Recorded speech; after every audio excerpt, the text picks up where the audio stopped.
I want you to understand the word ibadah in Arabic, or ubudiyya, the masdar. It includes two things. If I translate them as one of those two things, it's incomplete. It's a limitation of English as opposed to classical Arabic. Classical Arabic combines many concepts at the same time.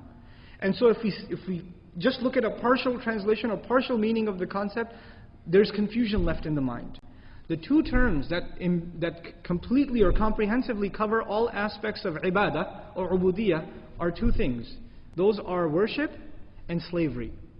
They're two terms, worship and slavery. A lot of times we either take worship or we take slavery, but they're two separate things in English, but they're combined in Arabic into the word ibadah and ubudiyah. So when the messenger says, La a'budu ma ta'budun, it doesn't just mean I will not worship. Also, I will not be enslaved to. I will not become a slave of. Very briefly, I'll remind you of the difference between worship and slavery. When Maghrib happened, we worshipped Allah. When Isha comes up, we will worship Allah. But in between the prayers, what are we? Slaves of Allah. When you're sleeping, you're not worshipping, but you're still a slave. When you wake up, when you're driving to work, brushing your teeth, eating your breakfast, parking your car, even if you're not reciting Quran or you're not doing an act of worship, you are still what? A slave. In other words, worship is specific acts. The act of fasting, the act of praying, the act of making hajj, the act of reciting Quran, the act of giving sadaqah. These are acts of worship. But a slave is a slave all the time, whether he does those acts or not. This concept is very powerful. It means we are to live according to how Allah wants us to live, not just in Jum'ah during the khutbah and when the salah is going on. We are enslaved to Allah in between the prayers too. حافظوا على الصلوات والصلاة الوسطى.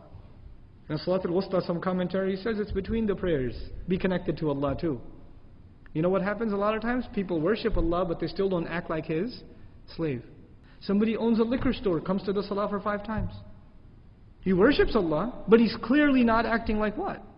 A slave. He's not obeying Allah. And sometimes, because we have these partial English definitions, you know what happens?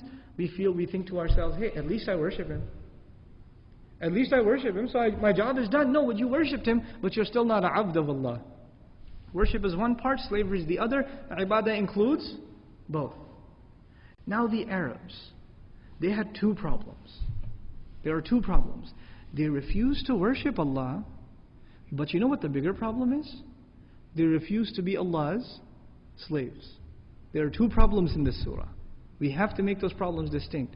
When they refuse to bow down only to Allah and get rid of all the idols, what is that a problem of? Worship or slavery?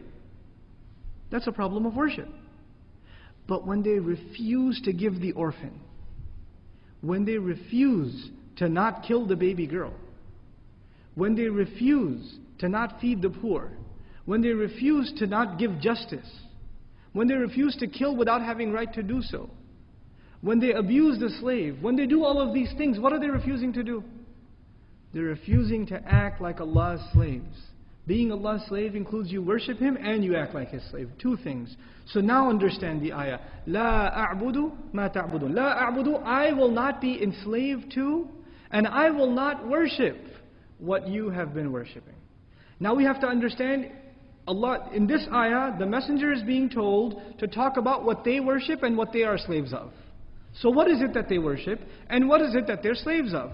They're worshippers of idols, false gods. And they are slaves of their own desires. 2 things. They worship the idols, and they are slaves of their own selves, their own hawa, their own nafs.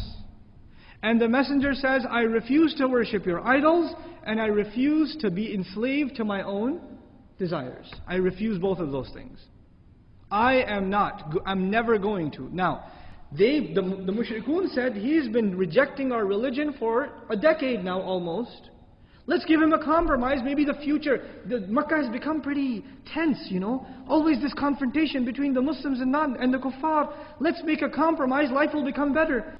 we're willing to accept your religion for a year, and you accept our religion the next year. And then we'll come back to yours this next year, and we'll all share, in other words, we all share Islam for a season, then we'll all share shirk for a season. And if we compromise, things will get better. There won't be any tension in Makkah anymore. So our future will be better. La a'budu, according to most grammarians, the la on the mudari' actually more than present illustrates the future. In other words, the messenger says, don't have your hopes up. I am not going to. It's never going to happen. I will never, if you're thinking the future is going to be softer on you, I will never worship, and I will refuse to be enslaved to whatever you worship and you are enslaved to. That is never going to happen. Get that out of your head.